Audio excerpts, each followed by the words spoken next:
أعوذ بالله من الشيطان الرجيم بسم الله الرحمن الرحيم السلام علیکم ورحمۃ اللہ وبرکاتہ۔ بسم اللہ الرحمن الرحیم۔ محترم ناظرین، جمعرات ہے، آج سوال جواب کی مجلس شروع ہو رہی ہے۔ پیچھے 26 مجالس جو ہے مکمل ہو چکے ہیں۔ آج یہ 27ویں مجلس ہے، یعنی کہ 27 ایپیسوڈ ہے۔ کچھ مسائل ہیں، مختصر طور پر انشاءاللہ جواب دوں گا۔ پہلا سوال، ایک ساتھی سوال کر رہے ہیں کہ عورت بغیر مرد کے عمرہ کر سکتی ہے، حج وغیرہ کر سکتی ہے یا نہیں؟ تو یہ متفق علیہ فیصلہ ہے، قرآن حدیث کا اٹل فیصلہ ہے کہ عورت کو جب تک محرم میسر نہ ہو یا اس کا شوہر اس کے ساتھ نہ ہو، تب تک عورت نہ حج کر سکتی ہے اور نہ ہی عمرہ کر سکتی ہے۔ عورت کے لیے 4 مردوں میں سے کسی ایک کا ہونا ضروری ہے۔ ایک اس کا شوہر، ایک اس کا باپ، اور ایک اس کا بیٹا، اور ایک اس کا بھائی، یہ 4۔ تو ان چاروں مردوں میں سے کوئی ایک عورت کے ساتھ ہونا ضروری ہے۔ اس کے بغیر عورت نہ ہی عمرہ کر سکتی ہے، نہ ہی حج کرنے کی اجازت ہے۔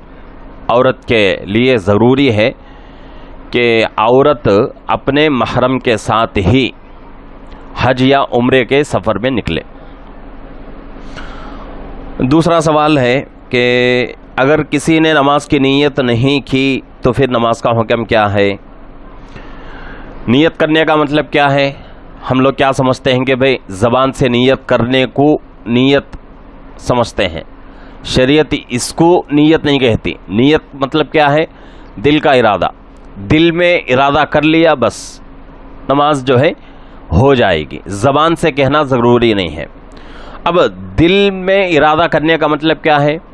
گھر سے، دکان سے، بازار سے مسجد میں آتا ہے، اس وقت کی نماز پڑھنے کے لیے بس وہی اس کی نیت کافی ہے۔ اب وہاں کھڑے ہو کر دل میں نیت کرنا یہ بھی کوئی جو ہے فرض نہیں ہے۔ ہاں، نیت تو دل سے کرنا ہے، لیکن اسی مقصد کو لے کر گھر سے، دکان سے، بازار سے کام چھوڑ کر آ رہا ہے نماز پڑھنے کے لیے، تو وہی جو ہے نیت ہے، الگ سے جو ہے زبان سے بولنے کی ضرورت نہیں۔ اسی طریقے سے ایک مسئلہ پوچھا جا رہا ہے کہ نکاح میں مہر کی مقدار کیا ہونا چاہیے؟ تو مہر کی جو مقداریں ہیں وہ مختلف ہیں۔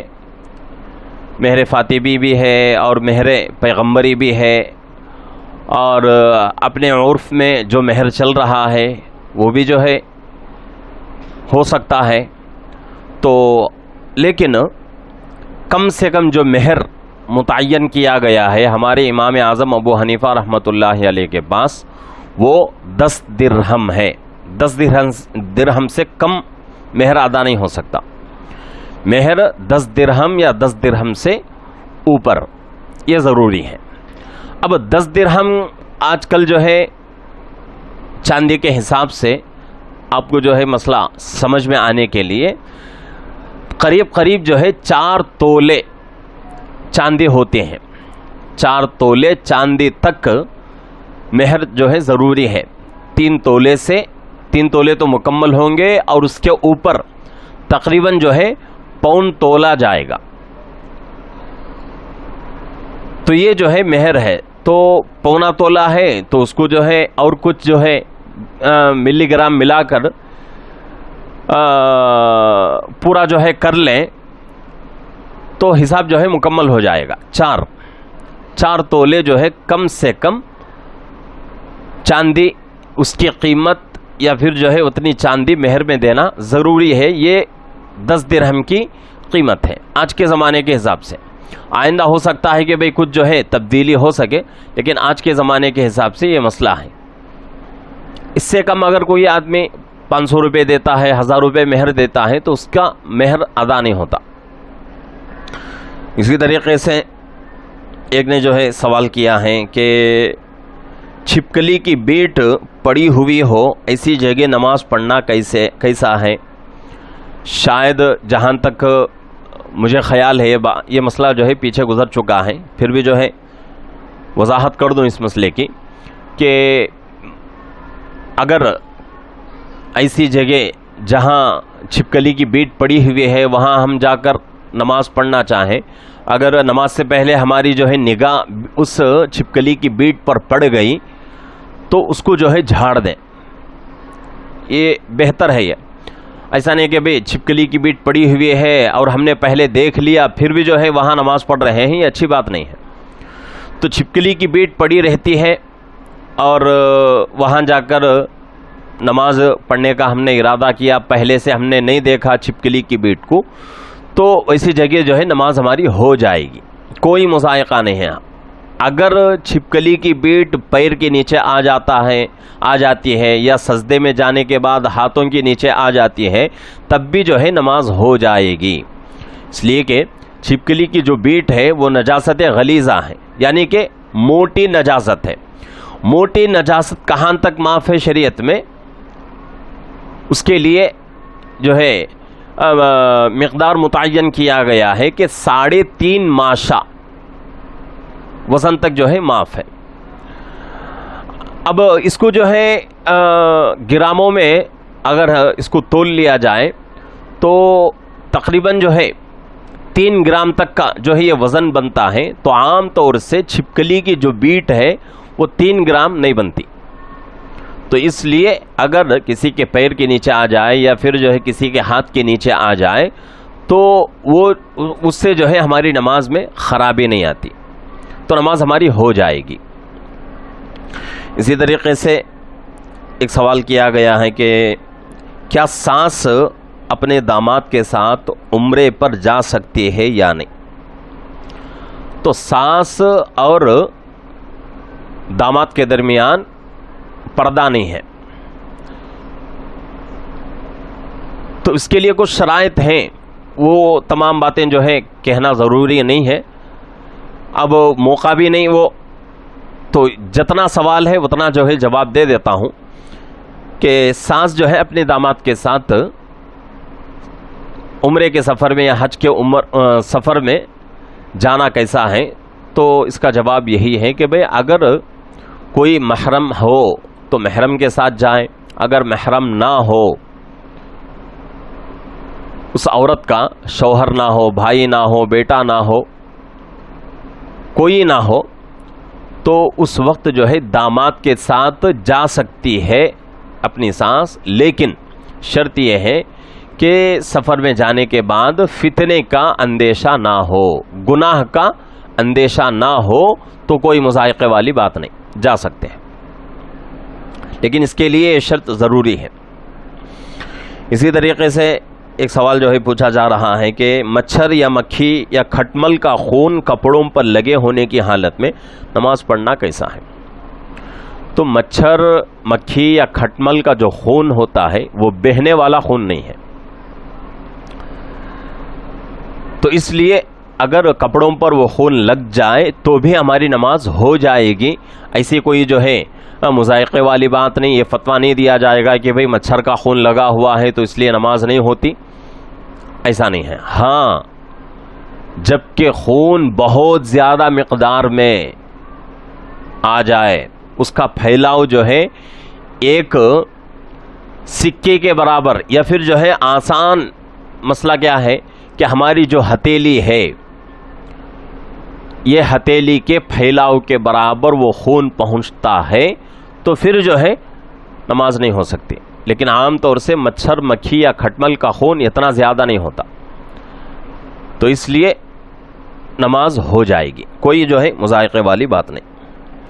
اسی طریقے سے اور ایک جو ہے مسئلہ پوچھا جا رہا ہے کہ دودھ پینے والے بچے یا بچی کا پیشاب کپڑوں پر لگ جائے تو اس حالت میں نماز پڑھنا کیسا ہے؟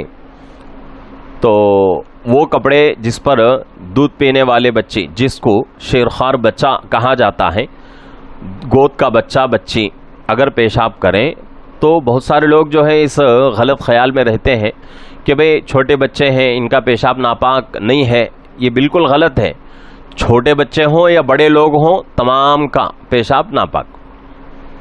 اگر چھوٹے بچوں کا پیشاب کپڑوں پر لگا ہوا ہے تو بھی ہماری نماز اس پیشاب کے ہوتے ہوئے نہیں ہوتی۔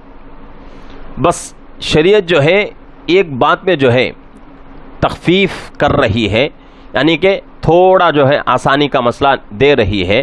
کیا ہے کہ بھئی بڑے لوگوں کا پیشاب اگر لگ جائے تو اس کو رگڑ کر دھونا ہے، بچوں کا پیشاب اگر لگ جائے صرف پانی بہا دیا تو کپڑا پاک ہو جائے گا۔ بڑے لوگوں کا پیشاب لگ جائے اس کے اوپر صرف پانی بہا دیا تو پاک نہیں ہوگا، اس کو رگڑنا پڑے گا۔ تو اتنا جو ہے فرق ہے، لیکن ناپاک تو دونوں بھی ناپاک، بچوں کا پیشاب یا بڑے لوگوں کا۔ تو بچوں کا پیشاب لگ جائے کپڑوں پر تو بھی کپڑے ناپاک ہو جائیں گے۔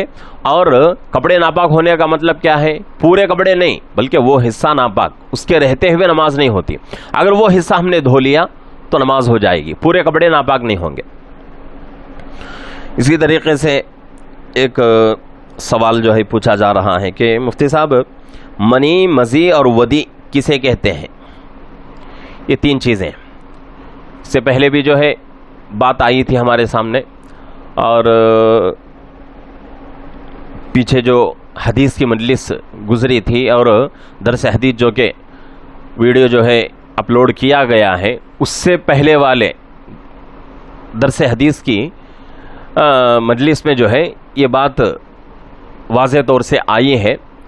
پھر بھی جو ہے انہوں نے پوچھا ہے تو اس کا جواب دے دیتا ہوں کہ منی اس خطرے کو کہتے ہیں جو کہ آدمی کے، مرد کے شرمگاہ سے شہوت کے ساتھ صحبت کے طریقے سے ہو یا کسی اور جو ہے طریقے سے شہوت کے ساتھ وہ قطرہ نکلے تو اس کو جو ہے منی کہا جاتا ہے۔ مزی کس کو کہتے ہیں کہ بھئی کوئی جو ہے اپنی جو ہے بیوی سے بوس و کنار کر رہے ہیں، مذاق کر رہے ہیں، یا پھر جو ہے ایسی کوئی بات سن رہے ہیں، اور یا پھر جو ہے دل میں کوئی جو ہے خیال آ گیا اپنی بیوی کے تعلق سے، اور اس کی وجہ سے جو ہے پیشاب کے راستے سے جو قطرہ نکلتا ہے اس کو مزی کہا جاتا ہے۔ منی اور مزی ہو گئے۔ اور ودی کسے کہتے ہیں؟ یہ عام طور سے انسان کو ہر مرتبہ اور ہر انسان کو یہ قطرہ نہیں نکلتا، کسی کسی کو نکلتا ہے، اور فقہ کی کتابوں میں بتایا گیا ہے کہ پیشاب کے بعد یہ قطرہ نکلتا ہے، لیکن یہ قطرہ جو ہے ہر انسان کو نکلے یہ کوئی ضروری نہیں ہے۔ کچھ لوگوں کو جو ہے پیشاب کرنے کے بعد آخر میں یہ قطرہ نکلتا ہے، اس کو ودی کہا جاتا ہے۔ عام طور سے قطرہ کب نکلتا ہے؟ جبکہ آدمی کا بدن بہت زیادہ گرم ہو جائے، گرمی زیادہ ہو جائے، یا پھر جو ہے اس کی عادت نہیں ہے بھاری کام کرنے کی، بھاری چیز اٹھانے کی، لیکن اس نے جو ہے کام کیا یا بھاری چیز اٹھائی تو اس وقت بھی جو ہے وہ قطرہ جو ہے نکلتا ہے۔ تو ان تین قطروں کو مزی، منی وہ قطرہ جو کہ شہوت کے ساتھ شرمگاہ سے نکلے، مزی بیوی سے مذاق کرتے ہوئے یا پھر جو ہے کوئی بات سنتے ہوئے، کوئی بات سوچتے ہوئے جو قطرہ نکلے اس کو مزی کہا جاتا ہے۔ ودی پیشاب کے بعد آخر میں جو قطرہ نکلے اسے، اور اسی طریقے سے آدمی کے بدن میں گرمی زیادہ ہو جائے یا وزن اٹھائے یا وزن کام کرے اس کے بعد جو قطرہ نکلے اس کو ودی کہا جاتا ہے۔ یہ